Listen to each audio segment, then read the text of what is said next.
Bonsoir à tous et bienvenue dans votre émission, L'Agi de Dieu. Ce soir, nous avons une invitée spéciale, une femme courageuse, une femme qui a connu dans son histoire familiale un poids spirituel, mais qui a choisi de briser les chaînes. Elle s'appelle Josée. Bonsoir sœur Josée, comment vas-tu? Bonsoir Cécia, bonsoir à tous. C'est une grâce pour moi d'être ici ce soir. Josée, ton histoire est particulière.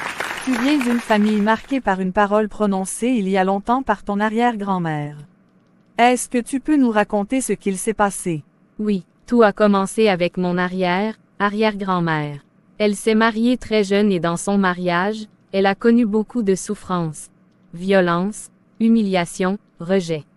Un jour, prise de douleur et de colère, elle a déclaré « Plus jamais aucune fille issue de ma descendance ne se mariera. » Et depuis ce jour, toutes les femmes de ma lignée, elle, ma grand-mère, ma mère, mes tantes et mes cousins, aucune ne s'est mariée. Elles ont eu des enfants, elles ont construit des vies, mais jamais de mariage.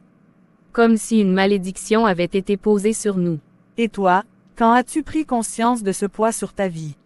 Avant que mon fils vienne au monde, tout allait bien avec son père. Nous avons parlé de mariage. Il a disparu sans un seul mot. J'ai commencé à comprendre après la naissance de mon premier enfant. C'est là que des membres de ma famille m'ont raconté cette histoire. J'ai pleuré, parce que je me suis dit, « Seigneur, est-ce que ma vie doit être la répétition de la souffrance de mes mères? » Mais au fond de moi, j'ai senti une révolte sainte. J'ai dit, « Non, je refuse. Je ne vais pas continuer cette chaîne. Je veux un mariage béni. » Josée, tu nous as dit que tu as pris conscience de cette malédiction après la naissance de ton premier enfant. Mais est-ce que tu as eu l'occasion d'en parler avec ta maman? Oui, Cécia, et c'est un moment que je n'oublierai jamais. Un soir, je suis allée voir ma mère et je lui ai dit avec beaucoup d'émotion, « Maman, moi je veux me marier. Je veux un foyer, je veux un mari, je veux que mes enfants grandissent dans une maison bénie. » Ma maman m'a regardé longtemps, puis elle a soupiré. Elle m'a dit, « Ma fille, arrête de rêver. Tu sais bien que dans notre famille, aucune femme ne se marie. Ce n'est pas possible. Ton arrière-grand-mère a déjà maudit notre lignée. Personne ne pourra se marier. Regarde autour de toi. Tes tantes, tes cousines, même tes sœurs, aucune n'est mariée. Toutes ont eu des enfants, mais jamais d'alliance. Alors, concentre-toi sur ton travail, cherche de l'argent, élève ton enfant, mais ne parle plus jamais de mariage, parce que ça n'arrivera pas. » Et toi, Josée, comment as-tu réagi à ces paroles de ta maman? J'ai senti mon cœur se briser. J'ai pleuré toute la nuit, parce que c'était ma mère, et ses paroles portaient du poids. Mais au fond de moi, une petite voix me disait, « Ne t'arrête pas à ce que ta mère dit. Crois en ce que moi, je dis de toi. » Alors j'ai répondu doucement à ma mère, « Maman, je comprends ce que tu dis. Mais moi, je crois en Jésus. Et je crois que son sang est plus fort que les paroles de notre arrière-grand-mère. Moi, je vais me marier. » Ma mère a secoué la tête, comme pour dire que je rêvais. Mais ce jour-là, j'ai pris une décision. Je n'allais pas vivre selon les paroles des hommes, mais selon les promesses de Dieu. Et tu as choisi de rester ferme malgré l'opposition de ta propre famille. Oui, c'était difficile, mais j'ai compris que la foi, ce n'est pas écouter les hommes, c'est s'accrocher à Dieu. Si j'avais cru aux paroles de ma mère, aujourd'hui je serais encore célibataire, prisonnière de cette malédiction. Mais j'ai choisi de croire en la promesse de Dieu. J.O., tu nous as expliqué comment une parole prononcée par ton arrière-grand-mère avait marqué ta lignée. Mais avant ton mariage, tu as traversé un véritable combat spirituel. Peux-tu nous en parler? Oui, Cécia, quand j'ai décidé de dire non à cette malédiction, ce n'était pas facile. La nuit, je faisais des cauchemars. Je voyais des mains qui voulaient m'empêcher d'avancer. Il y avait des voix qui me murmuraient. « Tu ne te marieras jamais, accepte ton sort. » Mais je me relevais. Je me mettais à genoux et je criais à Dieu. J'ai connu des nuits entières où je pleurais dans ma chambre, seule, pendant que mon enfant dormait. Je me rappelle d'un soir où j'étais épuisée. J'ai dit, « Seigneur, si vraiment tu es mon Père, viens briser cette parole. Je ne veux pas répéter l'histoire de mes mères. La prière et le jeûne. Je faisais des jeûnes de 3 jours, parfois 7 jours.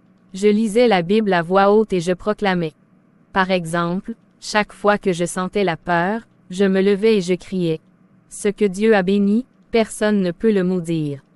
Nombre 23 verset 8. Un jour, je suis tombé sur Ésaïe 10 verset 27 qui dit. Le joug sera détruit, à cause de l'onction.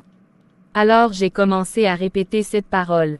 L'onction de Jésus-Christ brise le joug sur ma vie, brise le joug sur ma famille. Et peu à peu, j'ai vu des signes. Les cauchemars ont cessé, ma paix intérieure est revenue. Je me suis aussi appuyé sur Psaume 128 verset 3. Ta femme est comme une vigne féconde dans l'intérieur de ta maison, tes fils comme des plants d'olivier autour de ta table. Chaque matin, je faisais des déclarations. Je me marierai. Je serai une épouse aimée, respectée et honorée. Mes enfants grandiront dans un foyer béni. Et avec le temps, j'ai vu Dieu agir.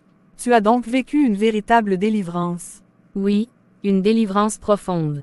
Il y a eu un jour marquant. Pendant une veillée de prière à l'église, l'homme de Dieu a prié pour moi et a déclaré. Toi, cette femme, tu ne seras pas la suite de la malédiction, mais tu seras le commencement de la bénédiction. À ce moment-là, je me suis effondrée en larmes.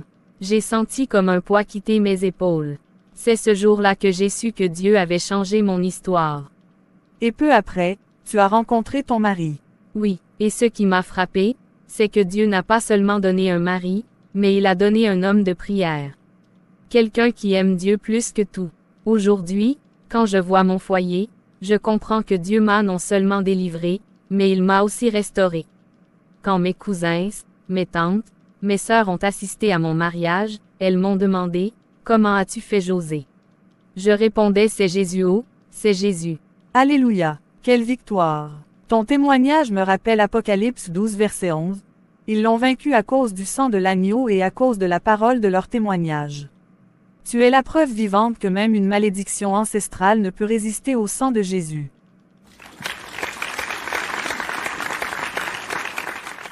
Oui, Cécia, et je veux dire à toutes celles qui m'écoutent. Peut-être que dans ta famille, on a dit que tu ne te marieras jamais, que tu ne réussiras jamais, que tu mourras jeune, mais la croix de Jésus a annulé toutes ces paroles.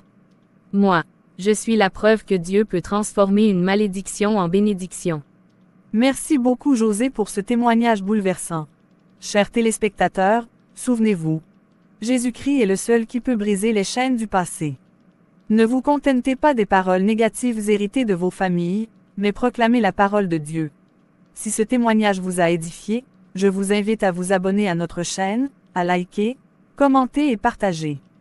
Que le Seigneur continue de vous bénir et de vous donner une nouvelle histoire. Quand notre Seigneur Jésus-Christ agit, les vies changent.